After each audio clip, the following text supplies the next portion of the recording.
Après avoir représenté le chef de l'État, Mahamat Idriss Déby Itno à Malabo, où s'est tenue ce 9 mars 2024 la 24e session ordinaire de la conférence des chefs d'État et des États de l'Afrique centrale, le Premier ministre Dr Succès Masra Riga N'Djamena. Placé sous le thème « La CEAC à la croisée des chemins vers la consolidation et la réforme pour relever les défis de l'intégration régionale en Afrique centrale ». Cette session a permis aux chefs d'État et de gouvernement de la sous-région de se focaliser sur le processus de transition au Tchad et au Gabon.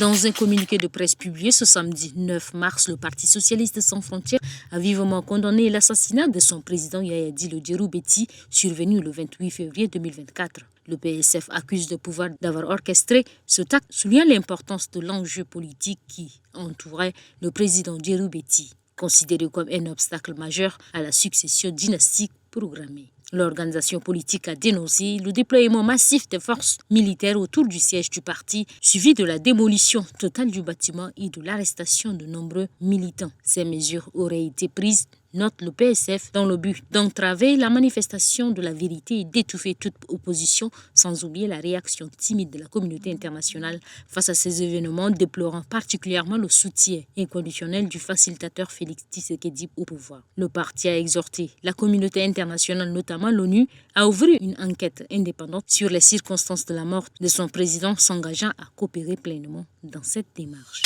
Au moins 15 élèves d'une école islamique dans l'état de Sokoto, au nord-ouest du Nigeria, ont été enlevés par des hommes armés, d'après des sources locales. Cet enlèvement a eu lieu quelques jours seulement après celui des 280 enfants kidnappés dans l'enceinte de leur établissement dans l'état de Kaduna. Des hommes armés ont pris d'assaut samedi 9 mars vers le village de Jidan Bakuso, dans le quartier de Gada, et ont enlevé 15 élèves, d'après Liman Aboubakar, le directeur de l'école. Les hommes armés passaient devant l'établissement avec une femme qu'ils avaient kidnappée dans une autre partie de la ville. Les élèves ont été réveillés par ces cris, a déclaré Liman Aboubakar. Puis, les bandits se sont emparés de 15 élèves âgés de 8 à 14 ans et les ont emmenés avec la femme, a-t-il ajouté. Le président de la Commission de l'Union africaine, Moussa Faki Mahamat, a appelé à la cessation des hostilités au Soudan pendant le mois sacré du Ramadan. Il souligne qu'un tel cessez-le-feu pourrait faciliter l'acheminement de l'aide humanitaire aux civils dans le besoin dans l'ensemble du pays déchiré par le conflit. Il exhorte les parties belligérantes à assumer leurs responsabilités afin d'éviter que le peuple soudanais et les États voisins ne soient victimes d'un grave risque de famine et d'autres catastrophes humanitaires. Le parti au pouvoir au Rwanda, le Front patriotique rwandais, a désigné samedi 9 mars 2024 le président Paul Kagame comme son candidat à l'élection présidentielle du 15 juillet 2024 pour un probable 4e mandat de 7 ans. Le FPR a indiqué l'avoir élu sans opposition lors d'un congrès qui s'est terminé samedi. Paul Kagame a déclaré avoir accepté la nomination,